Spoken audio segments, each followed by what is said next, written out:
Hello friends, welcome to the Career Risers. आप सभी का स्वागत है हमारे चैनल पर। आज की हमारी वीडियो एडमिनिस्ट्रेशन पब्लिक एडमिनिस्ट्रेशन के ब्लॉक फर्स्ट के बीपीएससी 133 के फर्स्ट चैप्टर से जुड़ी हुई है, जिसमें हम एग्जाम के लिए इम्पोर्टेंट टॉपिक्स को देखेंगे जो कि आपके कुछ ही दिनों में होने वाले एग्जाम में अच्छे मार्क्स लाने में मदद कर सकते हैं। दोस्तों, आज की हमारी वीडियो फर्स्ट चैप्टर से रिलेटेड है, जिसमें कि हम प्राचीन कालीन प्रशासनिक व्यवस्था के बारे में जानेंगे। दोस्तों, इसमें हम मौर्य साम्राज्य और गुप्त कालीन साम्राज्य के बारे में पढ़ेंगे और साथ ही थोड़ा सा वैदिक रेफरेंस भी लेंगे, यानी कि वैदिक सभ्यता का रेफरेंस भी लेंगे। उस समय किस प्रकार से प्रशासन का संचालन किया जाता था। तो दोस्तों, बिना किसी देरी के शुरुआत करते हैं हमारी इस वीडियो की। आप चैनल को सब्सक्राइब कर ले और साथ ही इस वीडियो को लाइक कर दे और इसे अपने दोस्तों के साथ शेयर कर दे। तो दोस्तों, शुरुआत करते हैं हमारी वीडियो की।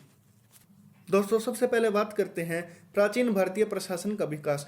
वैदिक काल या वैदिक युग यानी कि सिंधु घाटी सभ्यता के समय 1500 से 1500 ईसा पूर्व में वैदिक सभ्यता के रूप में जाना जाता है। जिस समय ऋग्वेद या अन्य वेदों का निर्माण हुआ था उसे हम वैदिक सभ्यता या वैदिक काल के रूप में वैदिक काल में दोस्तों आर्य लोग जनजातियों के रूप में संगठित थे। जनजातियों के प्रमुख को राजा कहते थे और राजा का मुख्य कार्य जनजातियों की सुरक्षा करना होता था, जिनमें उनकी सहायता कुलगुरु, सेना प्रमुख और दूत और जासूस करते थे।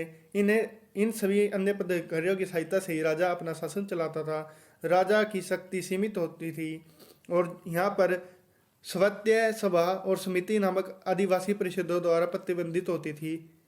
दोस्तों, वैदिक काल में जनजातियां छोटे छोटे टुकड़ों में रहती थी, जिनका मुख्य कार्य कृषि और पशुपालन हुआ करता था। धीरे धीरे समय के साथ जैसे लोहे की खोज हुई, इन लोगों ने अपना कृषि क्षेत्र विस्तृत करना आरंभ कर दिया।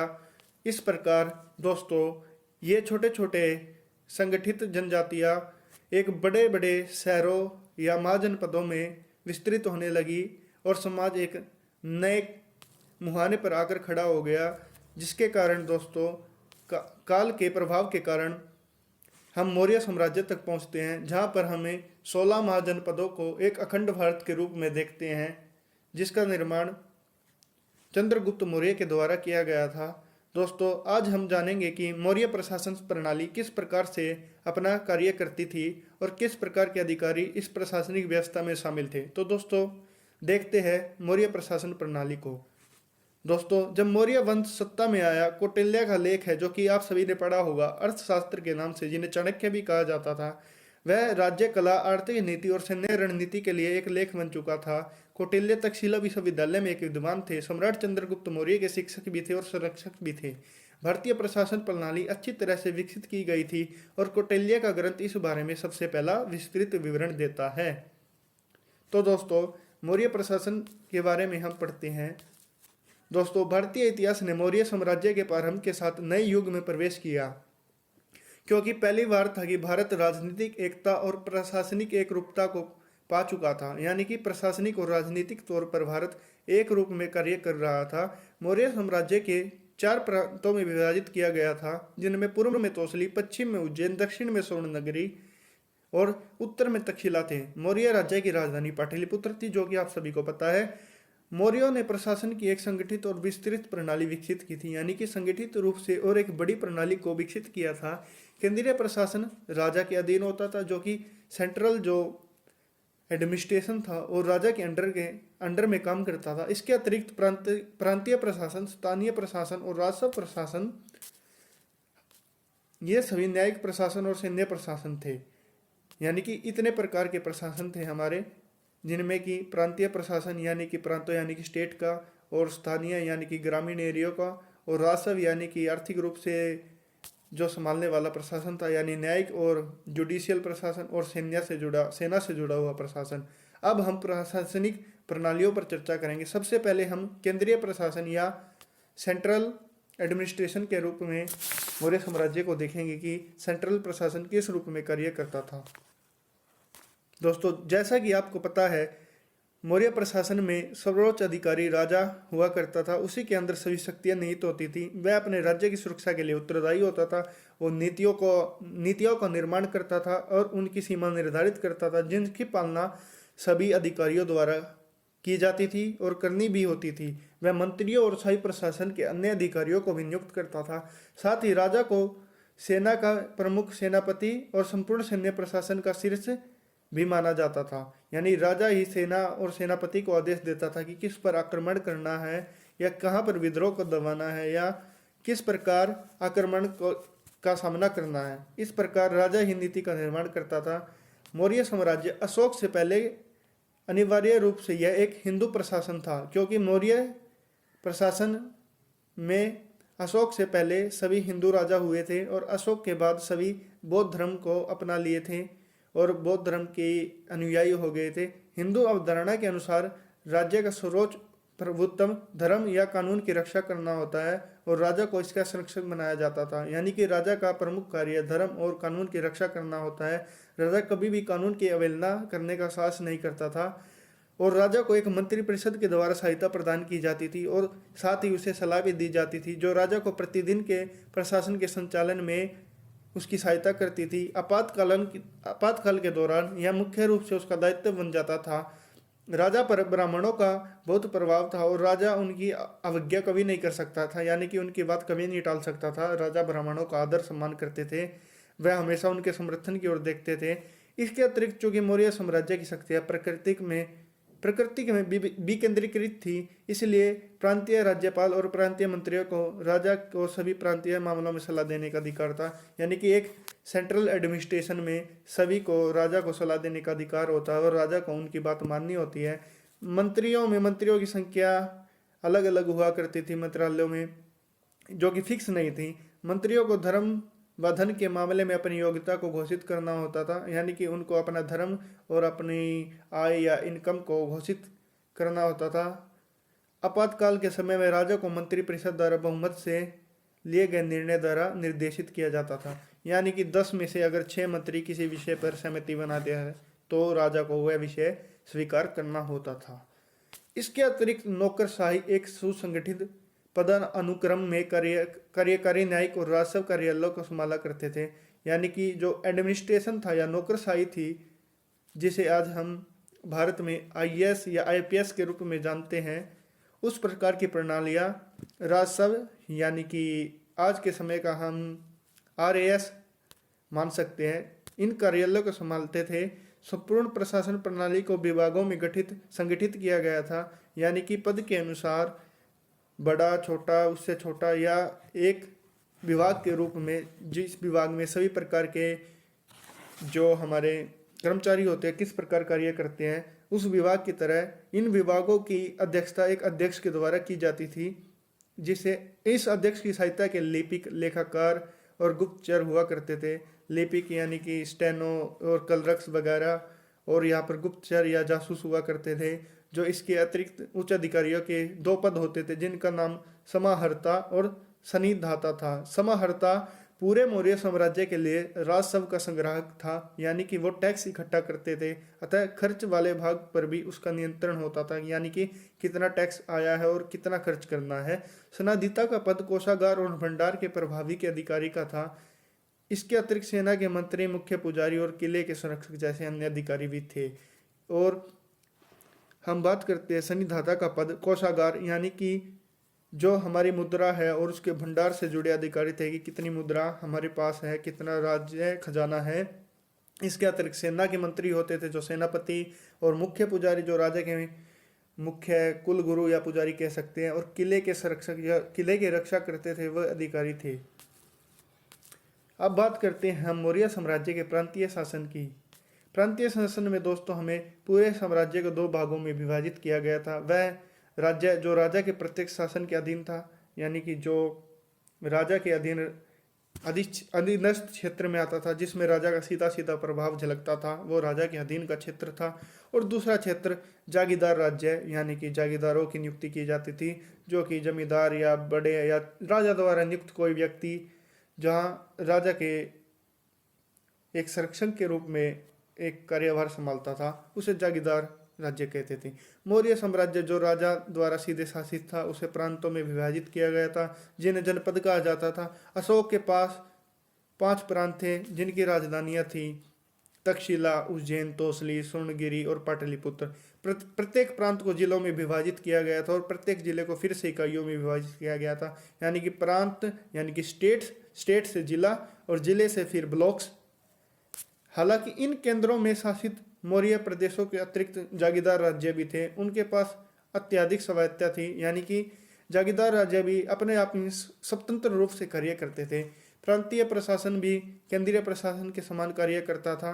जैसे कि हमने ऊपर पढ़ा है कि सेंट्रल एडमिनिस्ट्रेशन और स्टेट एडमिनिस्ट्रेशन भी इसी प्रकार से कार्य करता था। मौर्य सम्राट साम्राज्य के मध्य और पूर्वी भागों पर शासन करते थे, यानी कि ये बीच के हिस्से में और ईस्ट एरिया में शासन करते थे।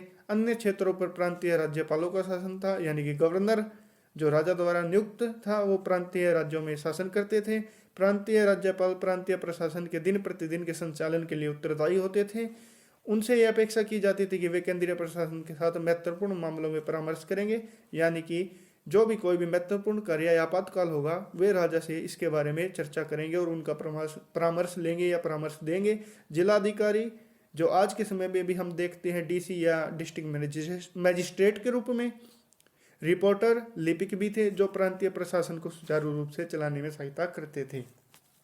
दोस्तों इसके बाद बात करते हैं हम स्थानीय प्रशासन की, यानी कि लोकल एडमिनिस्ट्रेशन। दोस्तों लोकल एडमिनिस्ट्रेशन यानी कि राजकोष जिला प्रशासन का प्रभारी हुआ करता था। आज के समय में हम इसे डीसी या कलेक्टर के रूप में जानते हैं। दोस्तों जिसकी स्थिति और कार्य आज के जिला कलेक्टर के समान हुआ करता था। इनको युक्तास या अधीनस्थ अधिकारियों द्वारा सहायता प्रदान की जाती थी। शहरी क्षेत्रों में 30 सदस्यों वाला एक नगर पालिका बोर्ड हुआ करता था। 6 समितियां बनाई गई थी जिनमें प्रत्येक में 5 बोर्ड सदस्य थे। यह समितियां शहरों के प्रशासन का संचालन करती थी। समितियां इस प्रकार थी दोस्तों, इन्होंने 6 समितियां बनाई थी और 30 सदस्यों वाला एक नगर पालिका बोर्ड भी हुआ करता था, जो कि जिनमें 5 बोर्ड के सदस्य होते थे और यह समितियों में शहर के प्रशासन का संचालन करते थे। इनमें से जो हमारी पहली समिति थी वह थी औद्योगिक और कला समिति, यानी कि उद्योग से जुड़े हुए और कला से जुड़ी हुई समिति। दूसरी विदेशी समिति जो कि विदेशों से व्यापार या संबंध बनाने वाली समिति थी। तीसरी समिति जन्म और मृत्यु के पंजीकरण की, यानी कि आज भी हम देखते हैं कि किसी के घर बच्चा पैदा होता है या फिर किसी की परिजन की मृत्यु हो जाती है तो उसका भी रजिस्ट्रेशन कराया जाता था। तो दोस्तों इससे हम जान सकते हैं कि उस समय का मौर्य प्रशासन अपने आप में कितना विकसित और कितना मॉडर्न तरीके का प्रशासन रहा होगा, जो आज भी हम अपने एरिया में या आज के ज़माने में देखते हैं। उसी प्रकार से उस समय में भी एडवांस एडमिनिस्ट्रेशन सिस्टम था। दोस्तों चौथा था व्यापार और वाणिज्य समिति, यानी कि व्यापार और वाणिज्य से जुड़ी हुई यहाँ पर क्या व्यापार होगा या किस चीज़ का व्यापार किया जाएगा, कितना व्यापार किया जाएगा, कितना निर्माण किया जाएगा, उससे जुड़ी हुई समिति। और 5वीं थी निर्माताओं के पर्यवेक्षण की समिति, यानी कि निर्माताओं द्वारा क्या बनाया जा रहा है और किस चीज़ की कितनी डिमांड है या निर्माता किस प्रकार से किस चीज़ का निर्माण कर रहे हैं, उनकी ऑडिट करने की समिति। और छठा हमारा उत्पाद और कस्टम शुल्क के संग्रहण समिति, यानी कि उत्पाद और कस्टम शुल्क के संग्रहण समिति, यानी उत्पाद के ऊपर भी टैक्स लगाया जाता था। जो भी प्रोडक्शन होती थी या जो भी बाहर से कोई प्रोडक्ट आता था उसके ऊपर कस्टम ड्यूटी लगाई जाती थी, जो आज भी हमें देखने को मिलती है हमारे देश के अंदर। दोस्तों ग्राम प्रशासन या ग्रामनी के हाथों में होता था, यानी कि हम आज के समय में सरपंच या ग्राम पंचायत के सदस्य को देखते हैं या एमसी को देखते हैं अपने एरिया में। उनके श्रेष्ठ को गोपा कहा जाता था, जो 10 से 15 गाँवों का प्रभारी था। यानी कि यहाँ पर एक गांव ना होकर 10 से 15 गांव के जो श्रेष्ठ होते थे उन्हें गोपा कहा जाता था। जनगणना एक नियमित गतिविधि हुआ करती थी और गांव के अधिकारियों को लोगों को उनकी जातियों और व्यवसायों के आधार पर क्रमांकित करना होता था। यानी कि जो जनगणना होती थी वो दोस्तों गांव के लोगों की जातियों और उनके काम करने के आधार पर की जाती थी, या वो क्या काम करते थे उस आधार पर और उनकी जातियों से उनकी जनगणना की जाती थी। उन्हें प्रत्येक घर में जानवरों की गिनती भी करनी होती थी। कस्बों में जनगणना नगर पालिकाओं के अधिकारियों द्वारा आयोजित की जाती थी। विशेष रूप से विदेशी और स्वदेशी आबादी दोनों के चलन पर दृष्टि रखने के लिए ऐसा प्रतीत होता है कि जनगणना मौर्य प्रशासन में एक स्थायी व्यवस्था बन गई थी। यानी कि विदेशी गतिविधियों के देखने के लिए, यानी कि कोई विदेशी कितनी जनसंख्या बढ़ चुकी है या विदेशों से कोई साजिश तो नहीं रच रहा है। इस प्रकार से दोस्तों यह जनगणना की जाती थी, यानी कि विदेशी प्रभाव ना हो या हमें विदेशी गतिविधियों की जानकारी रहे। इस प्रकार से दोस्तों ये जनगणना की जाती थी। दोस्तों इससे अगला हमारा भाग है राजस्व प्रशासन, यानी कि टैक्स या इकोनॉमी से जुड़ा हुआ हमारा पार्ट है। कौटिल्य ने राजकोष पर अधिक बल दिया था क्योंकि सुचारू और सफलतापूर्वक प्रशासन उस पर निर्भर था, यानी कि पूरा राज्य ही राजकोष पर निर्भर होता है दोस्तों। यानी कि इकोनॉमी राज्य की एक रीढ़ की हड्डी होती है जिससे पूरे राज्य को चलाया जाता है। और दोस्तों आय के मुख्य स्रोत उस समय पर भूमि राजस्व, कराधान और किराए थे, यानी कि भूमि के ऊपर लगने वाला टैक्स या किसी सामान पर बनाए जाने पर लगने वाला टैक्स और किसी खाली भूमि या किसी खाली क्षेत्र पर किराए के रूप में प्राप्त किया गया धन ही उस समय आय के मुख्य स्रोत थे। भू राजस्व जो राजस्व का मुख्य स्रोत था, जो कि कुल उपज का 1/6 भाग था, यानी कि उपज का 1/6 भाग टैक्स के रूप में लिया जाता था खाद्यान्न का। हालांकि असलियत में एक बहुत ऊंचा व अधिक भाग लिया जाता था। यह अनुपात किसानों की आर्थिक और स्थानीय स्थितियों के अनुसार तय किया जाता था, यानी जिस इलाके में स्थिति जैसी है, पैदावार ज़्यादा है वहाँ से ज़्यादा टैक्स और जहाँ पर कम है वहाँ से कम टैक्स। भू राजस्व के अतिरिक्त राजस्व के अन्य स्रोतों में उत्पाद शुल्क यानी कि प्रोडक्शन टैक्स, वन कर यानी कि जंगल या फॉरेस्ट एरिया का टैक्स, या जल कर यानी कि वाटर टैक्स, और खानों पर लगाया गया कर और मुद्रा कर आदि थे। दोस्तों मौर्य राजस्व का अधिकांश भाग सेना के वेतन, शाही सरकार के अधिकारियों और दान और विभिन्न सामाजिक और सार्वजनिक जैसे सिंचाई परियोजनाओं, सड़क निर्माण और भुगतान करने पर खर्च किया जाता था। यानी कि सेना की सैलरी देने पर, शाही अधिकारियों की सैलरी देने पर, ब्राह्मणों को दान दक्षिणा देने पर, सार्वजनिक कार्य जैसे सिंचाई या सड़क का निर्माण हो गया या शिक्षा के लिए, इन सब पर खर्च किए जाते थे। दोस्तों इसके बाद आता है हमारी न्यायिक प्रणाली यानी कि जुडिशियल एडमिनिस्ट्रेशन। दोस्तों जुडिशियल एडमिनिस्ट्रेशन राजा न्यायपालिकों का प्रमुख होता था। जैसे आज के समय में सुप्रीम कोर्ट है, उस समय में राजा ही सुप्रीम कोर्ट के रूप में कार्य करते थे। राजा को अपील की सर्वोच्चम अदालत माना जाता था और वह लोगों की अपील को व्यक्तिगत रूप से सुनता था, यानी कि हर व्यक्ति की अपील को वह व्यक्तिगत रूप से या अकेले सुनता था।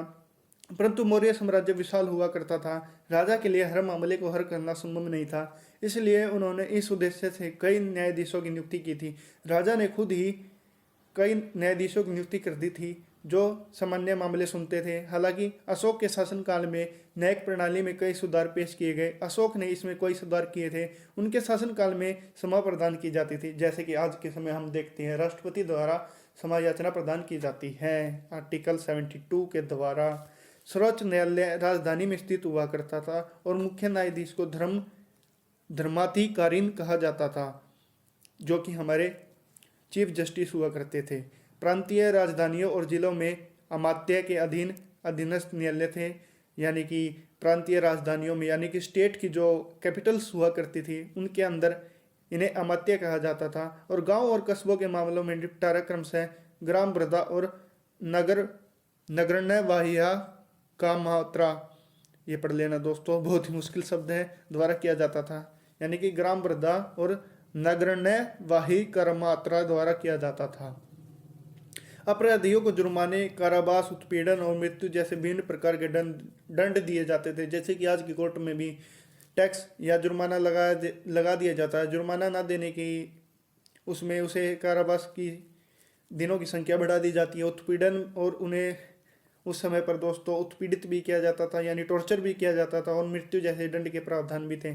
शहर के सभी प्रमुख स्थानों पर पुलिस स्टेशन बनाए पाए जाते थे, यानी कि आज की तरह सभी स्थानों पर, प्रमुख स्थानों पर पुलिस चौकियां, स्टेशन हुआ करते थे। कौटिल्य और अशोक दोनों ने जेलों और जेल अधिकारियों के बारे में उल्लेख किया है। दोस्तों कौटिल्य और अशोक ने अपने लेखों में जेलों और जेल अधिकारियों के बारे में भी उल्लेख किया है। इनमें से किसी निर्दोष को सजा न देने का प्रावधान भी था, जो कि आज के समय हमारे भारत में भी है कि 100 गुनहगार बेशक से बच जाए पर किसी भी निर्दोष को सजा नहीं होनी चाहिए। अशोक ने अधिकारियों के एक विशेष वर्ग की नियुक्ति की थी, जिन्हें धम्म महामात्रा के रूप में जाना जाता है, जो कि अशोक के बौद्ध धर्म में भी सहायक थे। अशोक के शिलालेखों पर कुछ सजाओं की माफी का उल्लेख मिलता है। दोस्तों इसके बाद आता है हमारा सैन्य प्रशासन। राजा सेना का सर्वोच्च सेनापति था। मौर्य सेना अच्छी तरह से संगठित थी और यह सेनापति के नियंत्रण में थी। ग्रीक लेखक प्लिनी के अनुसार मौर्य सेना में 6 लाख पैदल सेना 30,000 घुड़सवार, 9,000 हाथी और 8,000 रथ थे। यानी कि दोस्तों इतनी बड़ी सेना हुआ करती। उस समय अत्याधुनिक परमाणु बम वगैरह तो नहीं थे। एक सिंपल राजा की सेना होती थी जो कि कई कई दिनों तक यात्रा करती थी और आक्रमण करती थी। युद्ध से संबंधित मामलों को देखने के लिए 30 सदस्यों का एक मंडल था, यानी कि एक कमेटी थी। ये सदस्य 6 समितियों में 5 सदस्यों के रूप में प्रत्येक में रखे गए थे, यानी कि 6 समिति थी, 30 की 6 और इनमें से 5 सदस्य थे, यानी कि 6 गुणा में 5 30। ये समितियां सेना के निम्नलिखित खंडों का प्रबंधन करने के लिए उत्तरदायी थी। यानी कि नौसेना थी जो कि आज की नेवी, परिवहन और आपूर्ति, यानी कि परिवहन और सेना को जाने के लिए रथ वगैरह के लिए, पैदल सेना, घुड़सवार सेना, युद्ध रथ, युद्ध के हाथी। प्रत्येक खंड अध्यक्ष या निरीक्षक के अधीन होता था। इसमें से जो भी प्रत्येक खंड था वो निरीक्षक या अध्यक्ष के अधीन होता था। मौर्य साम्राज्य को चंद्रगुप्त मौर्य, बिंदुसार और अशोक जैसे सफल प्रशासक होने का विशेष अधिकार प्राप्त था। यानी कि इतने महान महान राजा हुए थे, बिंदुसार, चंद्रगुप्त मौर्य, अशोक जैसे सफल राजा हुए। दोस्तों उस समय साम्राज्य का प्रशासन डिसेंट्रलाइज या विकेंद्रीकृत था और प्रशासनिक शक्तियों को प्रशासनिक इकाइयों में विभाजित किया गया था, यानी कि अलग अलग ब्लॉक्स में डिवाइड किया गया था। हालांकि ये इकाइयाँ कठोर केंद्रीय नियंत्रण में थी, यानी कि आज के समय में भी हम संघवाद के क्षेत्र में भारत को देखते हैं, इसी तरह से उस समय में भी राज्य और केंद्र के संबंध थे। दोस्तों अशोक ने मौर्य प्रशासनिक प्रणाली में नवाचारों और सुधारों को प्रारंभ किया। उन्होंने कार्यकारी, विधायिका और न्यायपालिका के कामकाज में सुधार किए, यानी कि एग्जीक्यूटिव, पार्लियामेंट्री और जुडिशियल में सुधार किए। उन्होंने प्रांतीय प्रशासनों में सुधार को आरंभ किया, यानी कि स्टेट में भी उन्होंने बहुत से सुधार किए। उन्होंने लोक कल्याण के कार्यों को देखने के लिए कई अधिकारियों को नियुक्त किया।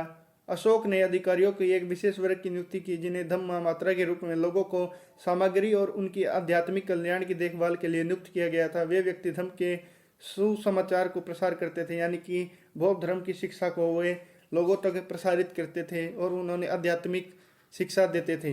दोस्तों गतिविधि, आइए हम मौर्य प्रशासनिक प्रणाली और आज के समाज के समकालीन प्रशासन के बीच समानता और अंतर पर आपके विचार बिंदुओं के बारे में जाने। दोस्तों आप कमेंट करके बताना कि आज के प्रशासन में और मौर्य प्रशासन में किस प्रकार की समानता है और किस प्रकार भिन्नता है।